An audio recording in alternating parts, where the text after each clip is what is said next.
क्या आप जानते हैं 1962 के बाद चीन भारत से 3 बार युद्ध लड़ चुका है और इन तीनों ही युद्धों में चीन को करारी हार का सामना करना पड़ा था। अब सवाल ये उठता है कि हम भारत और चीन के युद्ध की बात क्यों कर रहे हैं। इससे पहले कि मैं आपको बताऊं कि 1962 के युद्ध के बाद भारत ने चीन को कब और कैसे हराया, आइए जान लेते हैं कि वर्तमान में भारत और चीन की सेनाओं के बीच में क्या चल रहा है। जैसा कि आप जानते हैं, पूर्वी लद्दाख में चीन और भारत के बीच सैन्य तनाव का केंद्र बनी गलवान घाटी पिछले कई दिनों से चर्चा में है। लेकिन बीते सोमवार की रात को इस विवाद ने खूनी रंग ले लिया, जिसमें भारतीय सेना के एक अधिकारी समेत 20 जवान शहीद हो गए। भारतीय सेना के मुताबिक झड़प में चीनी सेना के 40 से अधिक जवान मारे गए हैं। अब ये तो बात हुई वर्तमान में भारत और चीन के बीच में चल रहे विवाद की। अब हम जानेंगे कि जिस घाटी को लेकर चीन अपना दावा कर रहा है, इस घाटी का नाम गलवान घाटी कैसे पड़ा और इसका संबंध भारत से किस प्रकार है। एक किताब है सर्वेंट्स ऑफ साहिब, जिसके लेखक हैं गुलाम रसूल गलवन। उन्होंने ही ब्रिटिश काल के दौरान वर्ष 1899 में सीमा पर मौजूद नदी के स्रोत का पता लगाया था, इसलिए नदी और उसकी घाटी को गलवान बोला जाता है।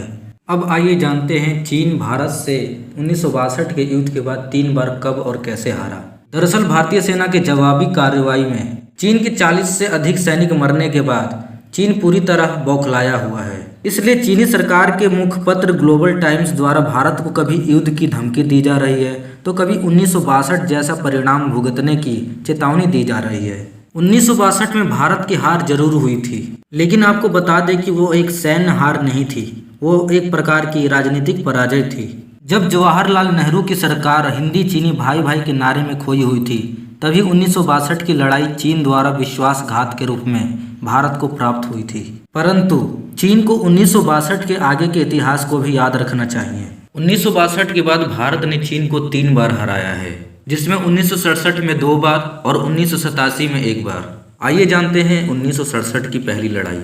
1967 के टकराव के दौरान भारत की 2 ग्रेनेडियर्स बटालियन के जिम्मे नाथुला की सुरक्षा की जिम्मेदारी थी। नाथुला दर्रे पर सैन्य गश्त के दौरान दोनों देशों के सैनिकों के बीच अक्सर धक्का मुक्की होते रहती थी। भारतीय सेना ने 11 सितंबर 1967 को धक्का मुक्की की एक घटना का संज्ञान लेते हुए नाथुला से सेबुला के बीच में तार बिछाने का फैसला लिया। जब बाड़बंदी का कार्य शुरू हुआ तो चीनी सैनिकों ने विरोध किया। इसके बाद चीनी सैनिक तुरंत अपने बंकर में लौट आए। कुछ समय बाद चीनियों ने मीडियम मशीन गनों से गोलियां बरसानी शुरू कर दी।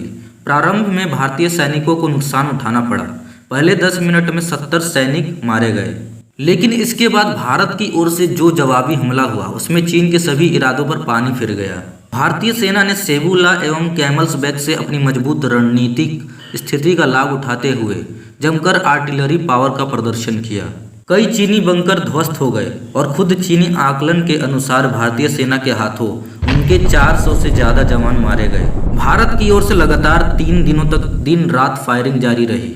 भारत चीन को कठोर सबक दे चुका था।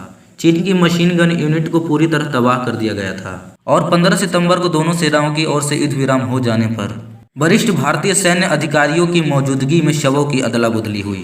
1967 की दूसरी लड़ाई। 1 अक्टूबर 1967 को चीन की पीपुल्स लिबरेशन आर्मी ने चाओ ला इलाके में फिर से भारत के सब्र की परीक्षा लेने का दुस्साहस किया, लेकिन वहां मुस्तैद गोरखा राइफल्स एवं 10 जैक राइफल्स नामक भारतीय बटालियनों ने इस दुस्साहस को नाकाम कर चीन को फिर से सबक सिखाया। 1967 के ये दोनों सबक चीन को आज तक सीमा पर गोली बरसाने से रोकते हैं। तब से आज तक सीमा पर एक भी गोली नहीं चली है। चीन को याद रखना चाहिए, जब 1962 के भारत एवं 1967 के भारत में इतना अंतर केवल 5 वर्षों में हो गया, ऐसे में 2020 के परमाणु शक्ति संपन्न भारत से चीन की लड़ाई मुश्किल ही है। अब बात करते हैं 1987 की तीसरी लड़ाई की। 20 वर्ष बाद भारत से चीन को फिर से गहरा झटका लगा, जिसकी बुनियाद 1986 में चीन की ओर से रखा जाने लगा था। 1987 की झड़प की शुरुआत नामकाचू से हुई थी। हमेशा की तरह इस बार भी चीन समदोरांगचू के भारतीय इलाके में अपने तंबू गाड़ चुका था, लेकिन इस बार भी चीन को जवाब मिलने वाला था। चीन ने पहले ही लड़ाई की तैयारी पूरी कर ली थी। इधर भारतीय पक्ष ने भी फैसला ले लिया तथा इलाके फौज को एकत्रित किया जाने लगा। इसलिए भारतीय सेना ने ऑपरेशन फाल्कन तैयार किया, जिसका उद्देश्य सेना को तेजी से सरहद पर पहुंचाना था। भारतीय सेना ने हाथुंग ला पहाड़ी पर पोजीशन संभाली, जहां से समदोई चू के साथ ही 3 और पहाड़ी इलाकों पर नजर रखी जा सकती थी। 1962 में चीन ने ऊंची जगह पर पोजीशन लिया था, परंतु इस बार भारत की बारी थी। भारतीय सेना की ओर से ये सभी रणनीति बना रहे थे जनरल सुंदर जी। जनरल सुंदर जी की रणनीति यहीं पर खत्म नहीं हुई थी। ऑपरेशन फाल्कन के द्वारा लद्दाख के डेमचोक और उत्तर सिक्किम में T-72 टैंक भी उतारे गए थे। अचंभित चीनियों को विश्वास नहीं हो रहा था। इस ऑपरेशन में भारत ने एक जानकारी के अनुसार 7 लाख सैनिकों की तैनाती की थी। इन सब का परिणाम ये रहा कि लद्दाख से लेकर सिक्किम तक चीनियों ने घुटने टेक दिए।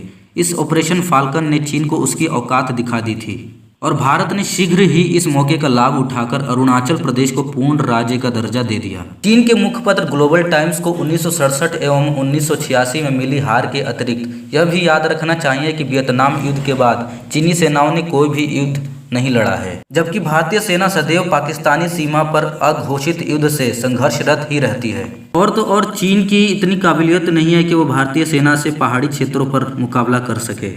तुलनात्मक रूप से चीन भारत से जरूर मजबूत लग सकता है, परंतु वास्तविक स्थिति ऐसी नहीं है। 1967 के दोनों युद्धों से स्पष्ट है कि अपनी विशिष्ट एवं अचूक रणनीति के द्वारा भारत न्यूनतम संसाधनों के बीच भी चीन को हराने में सक्षम है। दोस्तों, 1962 के बाद भारत की ये तीनों ही युद्धों में मिली जीत के बारे में इसलिए बताना आवश्यक था क्योंकि ज़्यादातर भारतीय इसके बारे में या तो जानते ही नहीं थे या फिर बहुत कम जानते थे। तो दोस्तों, आज के लिए बस इतना ही। आपको ये वीडियो कैसी लगी हमें कमेंट बॉक्स में ज़रूर बताएं। यदि आपको वीडियो पसंद आई हो तो वीडियो को लाइक कीजिए, अपने दोस्तों के साथ ज़्यादा से ज़्यादा शेयर कीजिए और हमारे चैनल को सब्सक्राइब करके बेल आइकन को दबाना ना भूलिएगा। धन्यवाद।